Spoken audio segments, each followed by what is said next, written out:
Okay, so g'day, how you going? Today we're at a basalt exposure.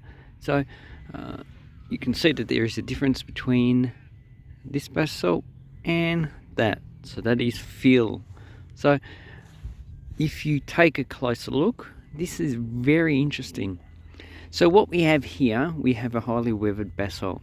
So if you get up close, you can see that this has lots of vesicles. You can see there's a basalt outcrop. So this is mainly probably pretty much clay, or starting to form clay, but it still has the characteristics of the basalt nature in which it's derived. And if you go up a little bit higher in the horizon, it's pretty much just clay. So this is in situ clay that's been formed from the basalt.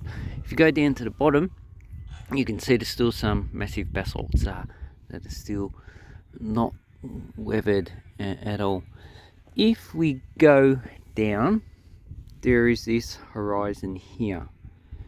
So that horizon is the bottom of the actual basalt flow, and if we go down lower, you can see that there is what we see is river deposits.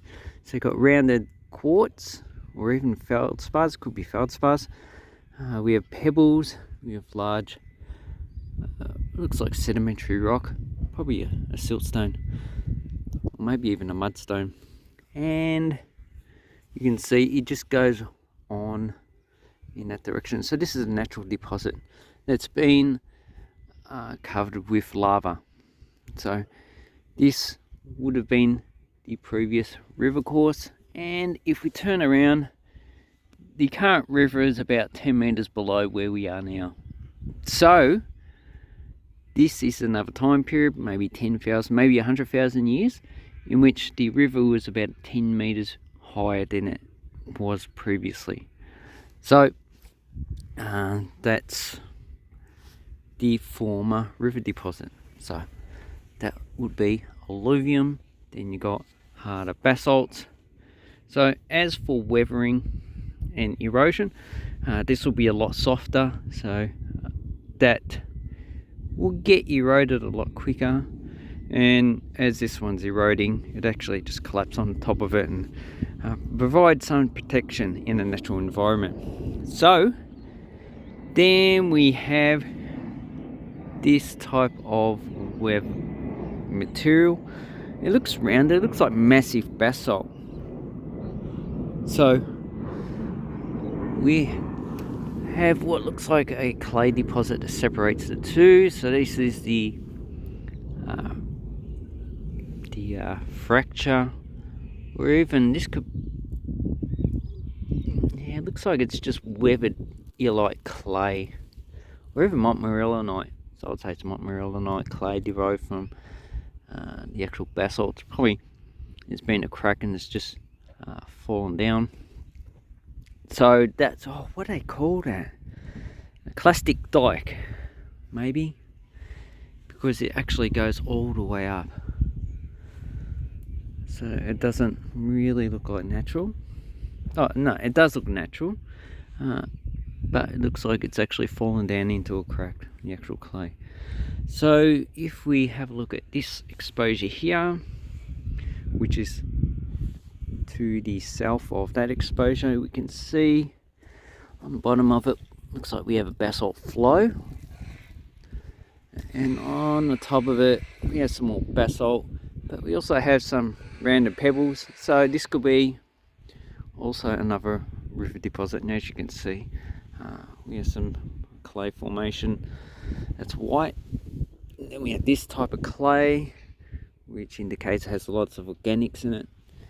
And if we move around, you can see we have large boulder formations, but all of this is rounded. So it's been,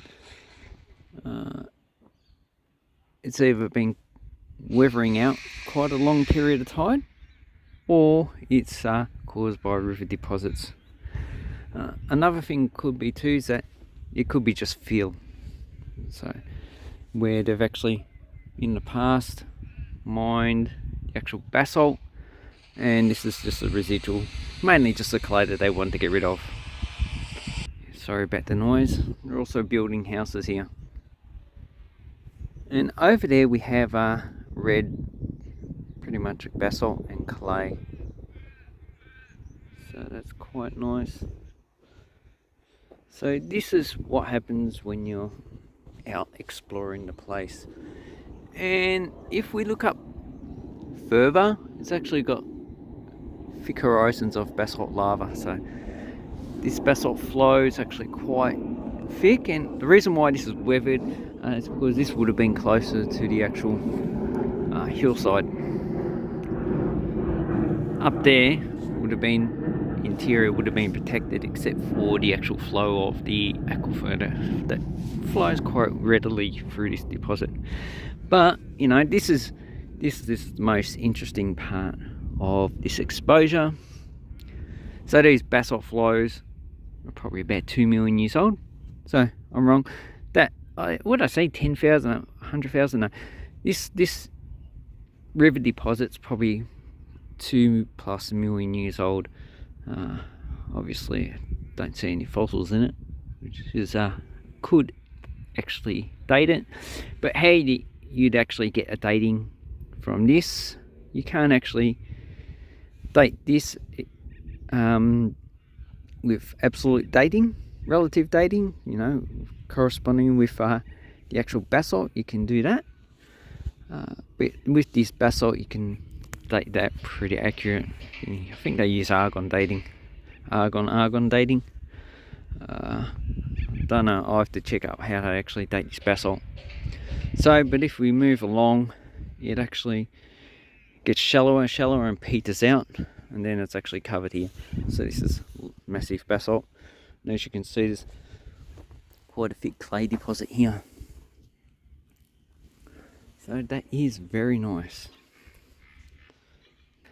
So I hope this helps you with your geology. That's just an interpretation of the site, and it's just something I just discovered pretty much 7 minutes ago. Thank you very much, and have an awesome time learning about geology.